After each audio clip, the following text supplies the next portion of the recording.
प्रथमतः मी नागरिक शस्त्र न्यूजचे आभार मानतो। नमस्कार, मी सचिन भोसले। आपण Vadgaon Sheri Christ college road समोर आहे आणि काल परवा आपण एक व्हिडिओ टाकला होता। इथं कचरा पडला होता, कचरा जाळला होता, सगळा विषारी कचरा होता, राडा होता।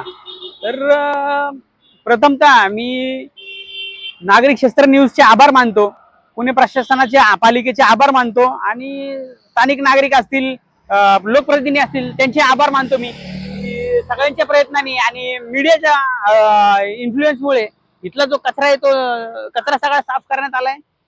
राडा होता, राडा 90% साफ करण्यात आलेलं काम चालू असेल मला वाटतं अजून, म्हणजे 24 तासाच्या आत, म्हणजे 24 तासांमध्ये हे सगळं क्लीन झालेलं आहे। तर सर्वांचे मी आभार मानतो आणि असे पुन्हा घडू नये किंवा अशी होऊ नये ही मी सर्वांना विनंती करतो। धन्यवाद।